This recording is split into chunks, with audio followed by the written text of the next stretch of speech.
जी, हमारे कैंडिडेट विनोद सुल्तानपुरी जी, जरा यहां आइए।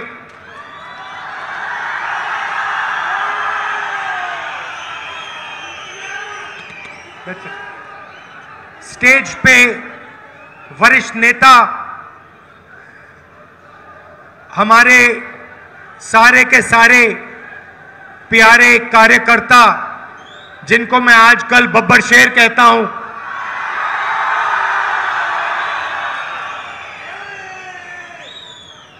आमतौर से बब्बर शेर अकेला होता है, जंगल में अकेला मिलता है। यहां पे आया हूं, हजारों बब्बर शेर बैठे हैं एक साथ। भाई और बहनों, हिमाचल प्रदेश के युवाओं और प्रेस के हमारे मित्र, आप सबका यहां बहुत बहुत स्वागत, नमस्कार। मूड तो आपका बहुत अच्छा है।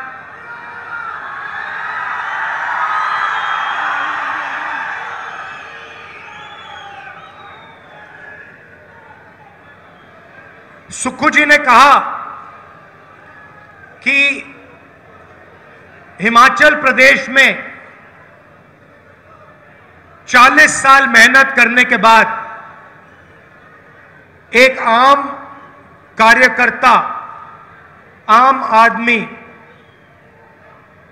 हिमाचल प्रदेश के चीफ मिनिस्टर बने हैं। अब मैं इसके बारे में दो चीजें कहना चाहता हूं। पहली बात कि मैंने अपनी आंखों से सुक्खू जी को मेहनत करते हुए देखा है,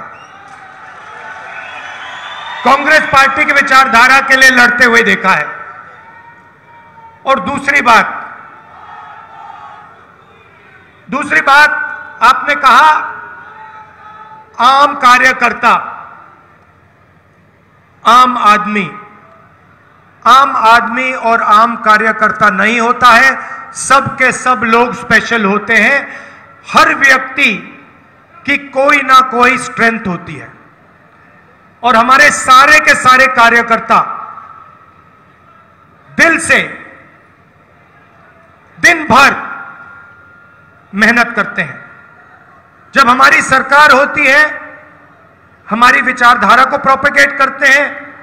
जब बीजेपी की सरकार होती है या दूसरों की सरकार होती है, तो हमारी जो विचारधारा है उसकी रक्षा हमारे सारे के सारे स्पेशल कार्यकर्ता करते हैं।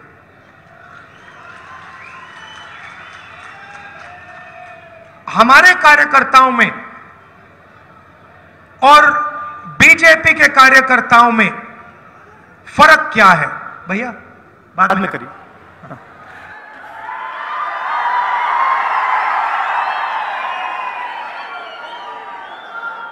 आपसे बातचीत करनी है, डायरेक्ट कर रहा हूं।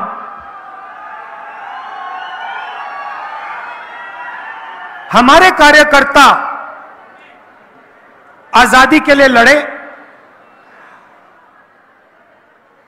हमारे लाखों कार्यकर्ता जनता की आवाज बनकर आजादी की लड़ाई लड़े और देश के लोगों के साथ मिलकर हमारे कार्यकर्ता ने देश को यह संविधान दिया है। ये संविधान कोई मामूली किताब नहीं है।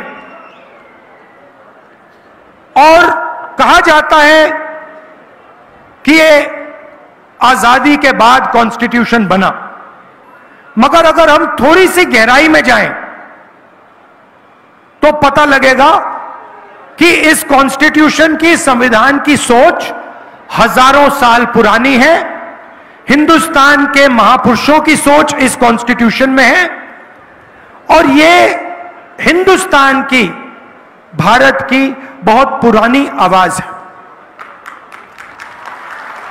बीजेपी के कार्यकर्ता, बीजेपी के नेता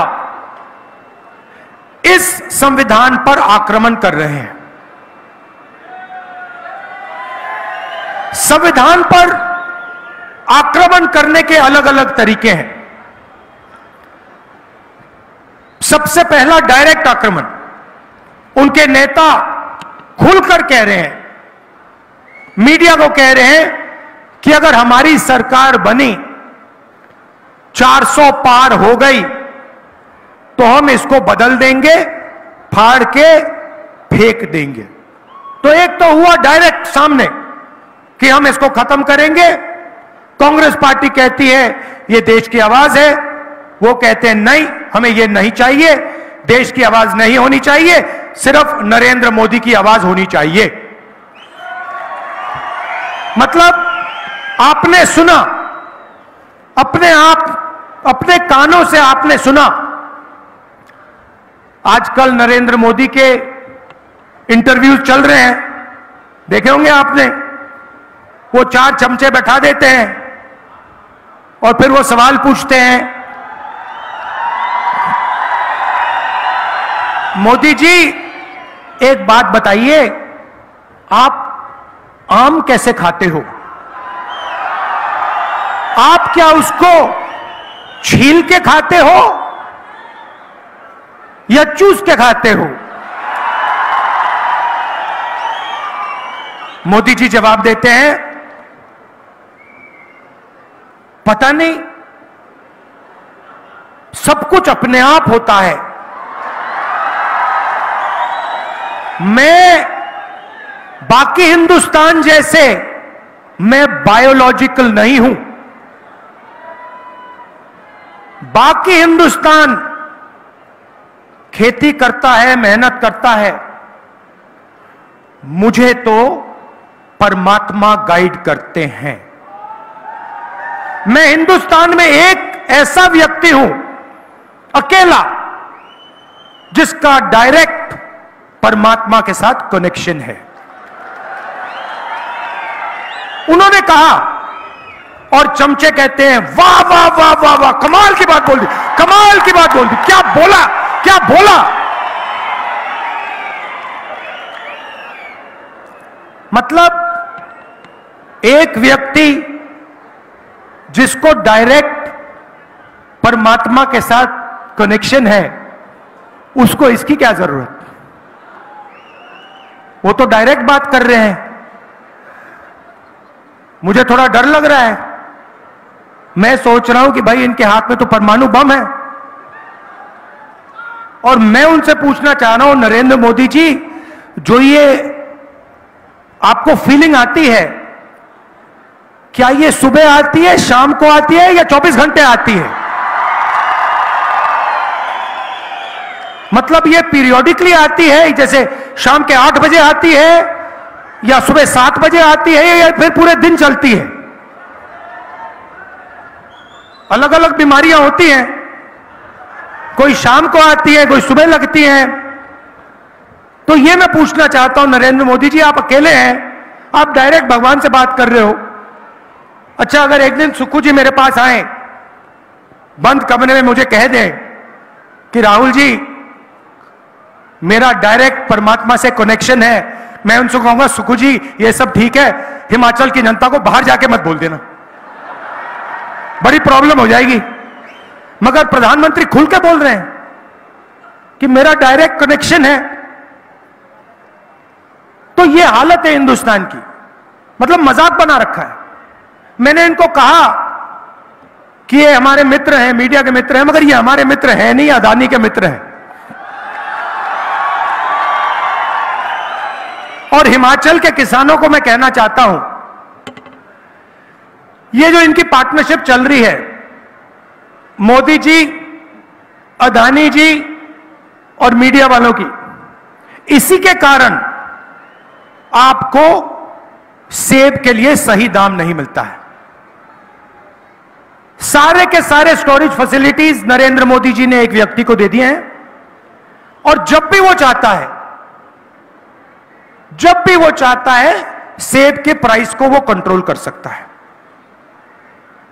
हिमाचल में सेब को कंट्रोल कर रहे हैं, मुंबई में एयरपोर्ट, लखनऊ में एयरपोर्ट, 7 एयरपोर्ट पकड़ा दिए 50 साल के लिए। ये हिंदुस्तान की पूंजी है, ये आपका धन है। नरेंद्र मोदी ने हिमाचल के सेब पकड़ा दिए, एयरपोर्ट पकड़ा दिए, हिंदुस्तान के सारे पोर्ट्स पकड़ा दिए, हथियार जो पहले इंडियन ऑर्डिनेंस फैक्ट्री बनाती थी वो अब अदानी बनाएंगे। तो सारा का सारा काम 20-25 लोगों के लिए किया जा रहा है। पता नहीं, शायद परमात्मा नरेंद्र मोदी जी को कह रहे हैं कि भैया आपको अदानी जी की मदद करनी चाहिए। यही हो सकता है।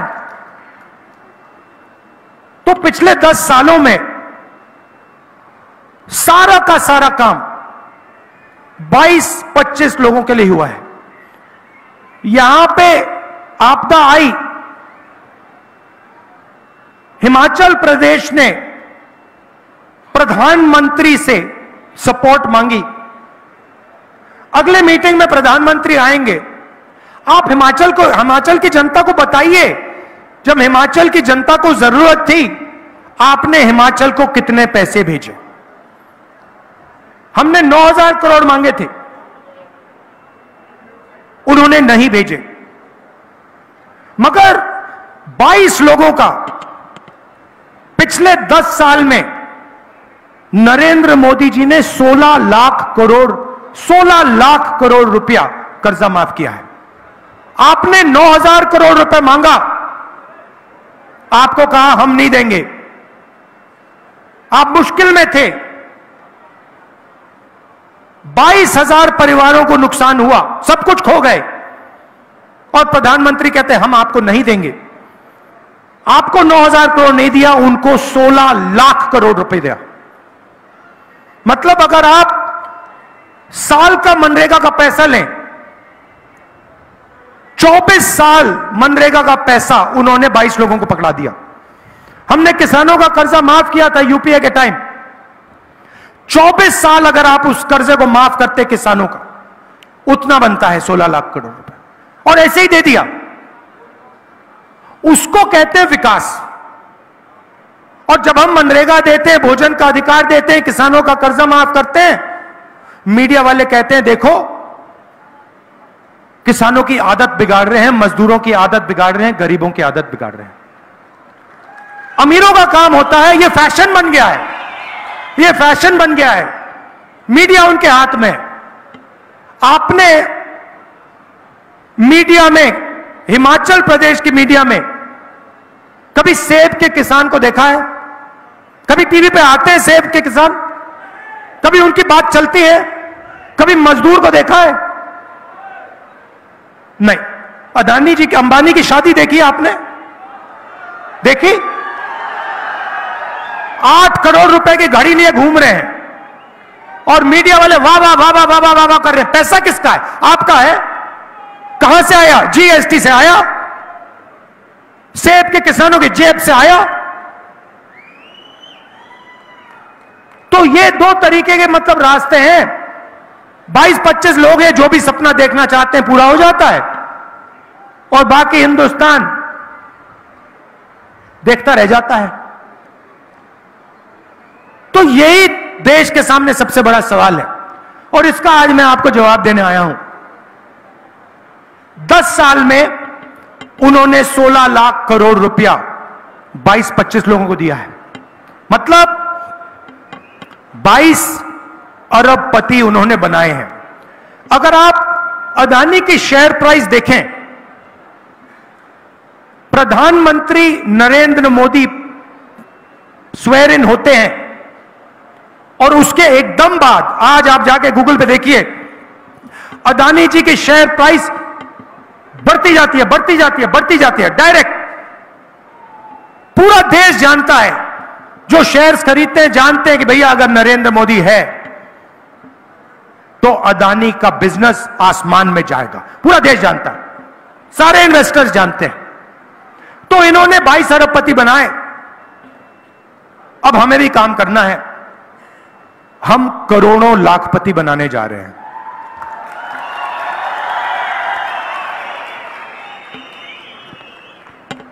देश के सारे गरीब लोगों की लिस्ट बनेगी। यह हमारा पहला काम होगा। देश के सारे गरीब लोगों की लिस्ट बनेगी। हर परिवार में से, हर गरीब परिवार में से एक महिला का नाम चुना जाएगा। हिमाचल प्रदेश में, उत्तर प्रदेश, तमिलनाडु, हर प्रदेश में इस लिस्ट में किसान के परिवार होंगे, मजदूर के होंगे, बेरोजगार युवाओं के परिवार होंगे, छोटे व्यापारियों के परिवार होंगे। 5 जुलाई को करोड़ों महिलाओं के बैंक अकाउंट में 8,500 रुपए आपको मिलेगा। जुलाई में 5 जुलाई, 5 अगस्त, सितंबर, अक्टूबर, नवंबर, दिसंबर, जनवरी, ठकाठक ठकाठक ठकाठक ठकाठक ठकाठक अंदर। और मैं आपको अभी बता रहा हूं, जब ये होगा, ये सारे के सारे प्रेस वाले कहेंगे कि देखो, इंडिया की सरकार गरीबों को डायरेक्ट बैंक अकाउंट में पैसा डालकर उनकी आदत बिगाड़ दी है।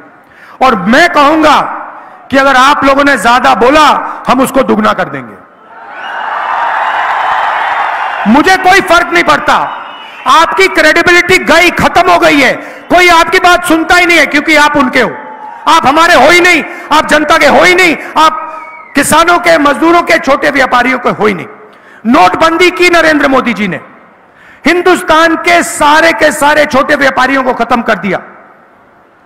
जीएसटी, गलत जीएसटी लागू की, प्रेस वालों ने एक शब्द नहीं बोला, बिल्कुल चुप बैठे रहे। तो इसीलिए हर महीने खटाखट खटाखट खटाखट खटाखट अंदर जाएगा, और उस दिन तक जाएगा जिस दिन तक ये परिवार गरीबी रेखा से नीचे होंगे। जब परिवार गरीबी रेखा से ऊपर आ जाएगा तो उसके खाते में यह पैसा नहीं आएगा, मगर उस दिन तक सब गरीबों को हिंदुस्तान की सरकार 1 लाख रुपए साल का देगी। यहां पे किसानों को प्राइस फिक्सिंग का मुकाबला करना पड़ता है। जैसे मैंने कहा, अदानी जी आते हैं, किसानों को सेब बेचना होता है, प्राइस गिर जाती है, और उसके एकदम बाद जब किसान सेब बेच देता है, प्राइस बढ़ जाती है। यह हालत पूरे देश में है। किसान जाते हैं, मार्केट में जाते हैं, कुछ भी खरीदते हैं, शर्ट, पैंट, मोबाइल फोन, उस पर प्राइस लिखी होती है, मगर किसानों को सेब के लिए, अनाज के लिए, गेहूं के लिए, कपास के लिए, धान के लिए सही दाम नहीं मिलता है। सही बात है ना? इसीलिए पहली बार हम एक क्रांतिकारी काम करने जा रहे हैं। हिंदुस्तान में, हिंदुस्तान के किसानों को एक कानूनी मिनिमम सपोर्ट प्राइस, कम से कम दाम, कानूनी कम से कम दाम हम देने जा रहे हैं। और वहां नहीं रुकेंगे। मैंने महिलाओं की बात की, 1 लाख रुपए आपके बैंक अकाउंट में जा रहा है।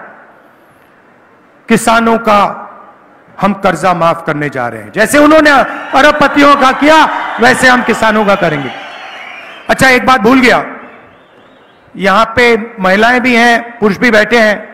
मैं इनके चेहरे देख रहा हूं, पुरुषों के चेहरे देख रहा हूं, ये देख रहे हैं मेरी ओर, ये कह रहे हैं भैया महिलाओं के बैंक अकाउंट में क्यों,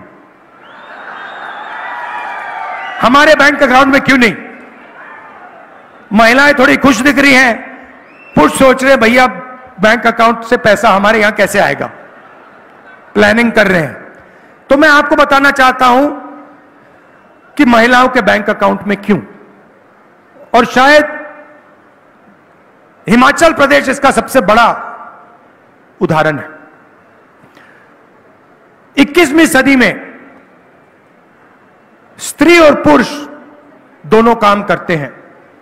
स्त्री और पुरुष मजदूरी करते हैं, जॉब करते हैं, डिलीवरी का काम करते हैं, कॉल सेंटर में काम करते हैं।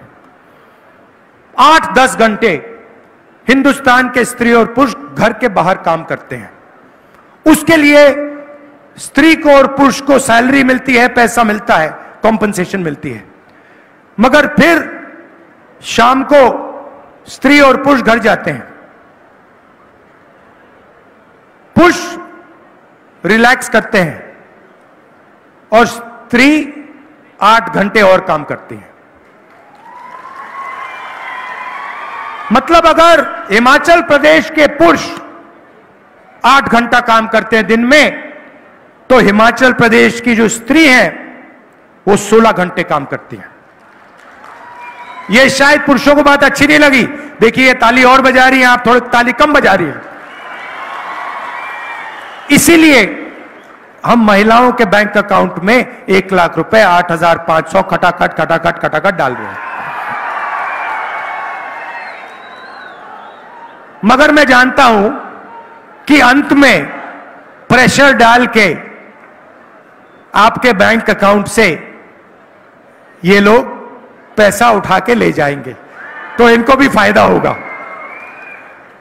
अब यहां युवा भी हैं, कह रहे हैं भाई राहुल जी आप किसानों की बात कर रहे हो, आपने अरबपतियों की बात की, डिमोनेटाइजेशन जीएसटी की बात की, महिलाओं के बैंक अकाउंट में पैसा डाल रहे हो, हमारा क्या होगा? नरेंद्र मोदी जी ने हमें वायदा किया था 2 करोड़ युवाओं को रोजगार दूंगा, कुछ नहीं हुआ। सरकारी रोजगार, सरकारी प्लेसमेंट्स नहीं होती हैं, पेपर लीक होते रहते हैं, हमें झूठ बोला जाता है, हमारा क्या होगा? सबसे पहले हमने पता लगाया है 30 लाख सरकारी नौकरियां खाली पड़ी हैं, वो 30 लाख नौकरियां हम आपके हवाले कर देंगे। मैं आपको 2 करोड़ का झूठ नहीं बोलूंगा, हमने पता लगाया है, जो हम कर सकते हैं मैं आपको बोलूंगा। तो 30 लाख सरकारी नौकरियां हम आपके हवाले कर देंगे। दूसरी बात, मनरेगा में हम गरीब लोगों को अधिकार देते थे रोजगार का, मगर जो हमारे ग्रेजुएट्स हैं, college graduates, university graduates, diploma holders, उनको मनरेगा योजना से फायदा नहीं होता, क्योंकि वो मजदूरी नहीं करेंगे, वो ग्रेजुएट्स। तो अब हम हिंदुस्तान के ग्रेजुएट्स के लिए एक नया अधिकार लाने जा रहे हैं। इसका नाम है पहली नौकरी पक्की अधिकार। Public sector, BHEL, HAL, private sector, बड़ी बड़ी कंपनियों में, सरकारी ऑफिसेज, सरकारी अस्पताल, सरकारी कॉलेजेस, यूनिवर्सिटीज में हिंदुस्तान के बेरोजगार युवाओं को यह अधिकार मिलेगा। 1 साल की नौकरी आपको पक्की मिलेगी, बेहतरीन ट्रेनिंग इन कंपनियों में, ऑफिसेज में आपको मिलेगी, और हर महीने आपके बैंक अकाउंट में खटाखट 8,500 रुपए जाएगा। 1 साल में आपके बैंक अकाउंट में 1 लाख रुपया जाएगा। महिलाओं के बैंक अकाउंट में, बेरोजगार युवाओं के बैंक अकाउंट में, किसानों के बैंक अकाउंट में। मजदूरों को आज मनरेगा में 250 रुपए मिलता है, हमारी सरकार आएगी 400 रुपए मिलेगा। आशा और आंगनवाड़ी में जो महिलाएं काम करती हैं, आपकी आमदनी हम दुगनी करने जा रहे हैं। अब मैं आपको थोड़ा समझाना चाहता हूं कि हम ये कैश इंजेक्शन जो है, पैसे का इंजेक्शन हिंदुस्तान के गरीब लोगों को क्यों कर रहे हैं, इसके पीछे सोच है। ये कोई फ्री गिफ्ट नहीं है, ये मत सोचिए कि आपको फ्री गिफ्ट दिया जा रहा है। देखिए नरेंद्र मोदी जी ने उनका 16 लाख करोड़ रुपया कर्जा माफ किया, अदानी का, अंबानी का, बड़े बड़े अरबपतियों का। उन्होंने इस पैसे से लंदन में, न्यूयॉर्क में, ऑस्ट्रेलिया में, जापान में, चाइना में अलग अलग चीजें खरीदी, जमीन खरीदी, रियल एस्टेट खरीदा। मगर जो उन्होंने धन खर्चा है वो पूरा का पूरा उन्होंने बाहर खर्चा है, हिंदुस्तान में पैसा नहीं खर्चा है। इसके कारण हिंदुस्तान की अर्थव्यवस्था आस्ते चलने लगी है, रोजगार नहीं पैदा हो रहा है। अब हम क्या कर रहे हैं, हम पैसा आपके बैंक अकाउंट में डाल रहे हैं। आप इसको अमेरिका में नहीं खर्च करोगे, जापान में नहीं खर्च करोगे, आप इसको हिमाचल प्रदेश के गांव में, कस्बों में, शहरों में, शिमला में, बाकी प्रदेशों में इसको जाके खर्च करोगे। जैसे ही आप ये पैसा हजारों करोड़, लाखों करोड़ रुपए, जैसे ही आप इस पैसे को खर्च करोगे, वैसे ही आप कैसे खर्च करोगे? आप शर्ट खरीदोगे, पैंट खरीदोगे, स्कूटर खरीदोगे, मोटरसाइकिल खरीदोगे, मोबाइल फोन खरीदोगे, ये चीजें खरीदोगे। जैसे ही आप खरीदना शुरू करोगे, वैसे ही हिंदुस्तान की फैक्ट्रियां मेड इन इंडिया शुरू हो जाएगा। और उन्हीं फैक्ट्रियों में जिन बेरोजगार युवाओं को हम ट्रेनिंग दे रहे हैं, जिनके बैंक अकाउंट में हम 1 लाख रुपए डाल रहे हैं, उन्हीं फैक्ट्रियों में मेड इन इंडिया वाली, सच्ची मेड इन इंडिया वाली फैक्ट्री में उन्हीं बेरोजगार युवाओं को रोजगार मिलने जा रहा है। तो एक प्रकार से जैसे मोटरसाइकिल स्टार्ट होती है, पहले आपको फ्यूल टैंक में पेट्रोल भरना पड़ता है, वैसे ही हम हिंदुस्तान की अर्थव्यवस्था में पेट्रोल, फ्यूल डाल रहे हैं। आपके जेब में फ्यूल डाल रहे हैं, उसके बाद हिंदुस्तान की अर्थव्यवस्था चालू होगी और एक बार फिर जो पहले रोजगार होता था वो एक बार फिर आपको मिलेगा। तो ये हमारी प्लानिंग है। मैं आप सबका दिल से धन्यवाद करता हूं। देखिए, यहां आपदा आई, हमने, हिमाचल प्रदेश की जनता ने आपके चीफ मिनिस्टर के माध्यम से 9,000 करोड़ रुपए मांगे थे। उन्होंने यह पैसा आपको नहीं दिया, मना किया। और उसके एकदम बाद जब हिमाचल प्रदेश को सरकार की सबसे ज्यादा जरूरत थी, उन्होंने पूरा दम लगाकर आपकी सरकार को चोरी करने की कोशिश की। यह आप भूलिए मत। लड़ाई कॉन्स्टिट्यूशन की है, संविधान की है। जो भी आपको मिला है, आपको स्टेट मिला ना, जो आपको हिमाचल प्रदेश स्टेट मिला, वो इस कॉन्स्टिट्यूशन की देन है। इस कॉन्स्टिट्यूशन के बिना हिमाचल प्रदेश प्रदेश ही नहीं बन सकता था। इसीलिए इसकी रक्षा करनी है। यह अंबेडकर जी का कॉन्स्टिट्यूशन है, महात्मा गांधी जी का, जवाहरलाल नेहरू का, और हिंदुस्तान की आवाज इस कॉन्स्टिट्यूशन में गूंजती है। मैं जानता हूं हमारे कार्यकर्ता इस कॉन्स्टिट्यूशन, संविधान के लिए लड़ेंगे और यहां पे हिमाचल प्रदेश में चारों की चारों सीट कांग्रेस पार्टी को आप दिलवाने का काम करेंगे।